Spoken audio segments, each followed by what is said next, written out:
Le 9 septembre prochain sera inauguré à Bretonnière en Côte d'Or le nouveau pôle d'innovation en agroécologie, Agronov.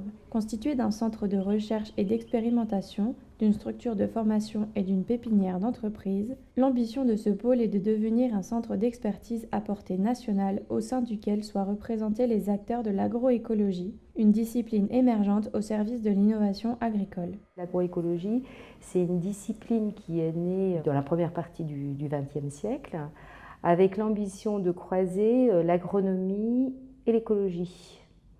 Mais c'est aussi aujourd'hui un ensemble de pratiques et de modèles agricoles.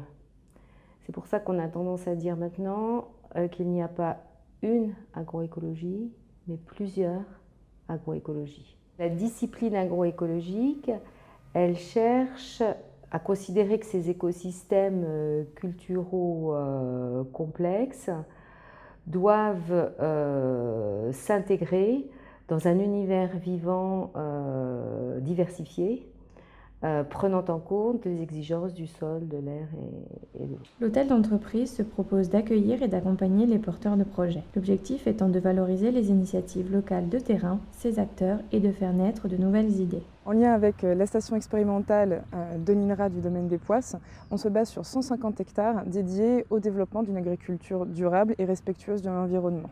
Sur site, on peut noter la présence de laboratoires et de serres d'acclimatation innovantes, ce qui permet de mettre à la disposition des entreprises les outils nécessaires pour les mises en place des innovations agricoles d'aujourd'hui et de demain. L'hôtel d'entreprise regroupe actuellement une dizaine de structures. On passe de la start-up à la PME aux associations, donc qui sont de nature effectivement assez différentes. Elles travaillent toutes dans l'amont de la filière à la mise en place de solutions innovantes aux défis de l'agriculture qu'elles rencontrent actuellement.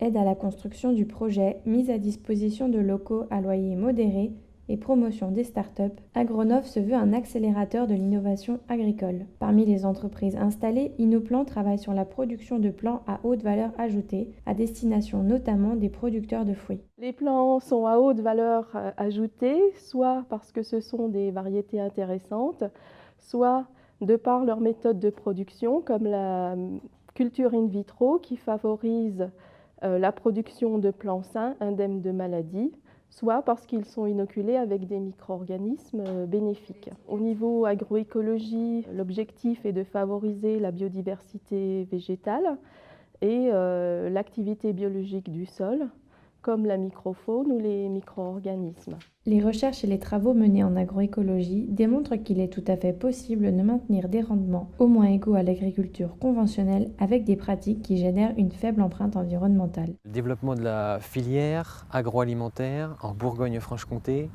donc c'est un enjeu fort parce qu'il s'agit de mieux valoriser, de réussir à mieux valoriser la transformation des produits de l'agriculture localement, en région. Le défi pour aujourd'hui et demain, c'est justement de renforcer les liens entre l'industrie et l'agriculture pour bâtir des systèmes alimentaires durables et renforcer, créer de la valeur ajoutée supplémentaire pour l'ensemble des acteurs de la filière. C'est notamment le cas pour la filière blé-farine-pain qui doit être développée. Il faut savoir qu'aujourd'hui on exporte environ 50% de nos céréales, donc il y a un potentiel énorme pour renforcer ce lien-là. Et puis c'est aussi et surtout le cas pour créer de nouveaux débouchés, notamment pour les légumineuses. Il est nécessaire de créer de nouvelles filières, de nouvelles unités de transformation pour créer de nouveaux débouchés qui vont permettre de renforcer, de favoriser l'essor des cultures de diversification. Parce que l'agroécologie, c'est bien ça. Ça réintroduit de la diversification dans les systèmes de production. Et pour favoriser cet essor-là, on a besoin de débouchés et de nouvelles, d'innovations de la part des industries alimentaires pour ce faire.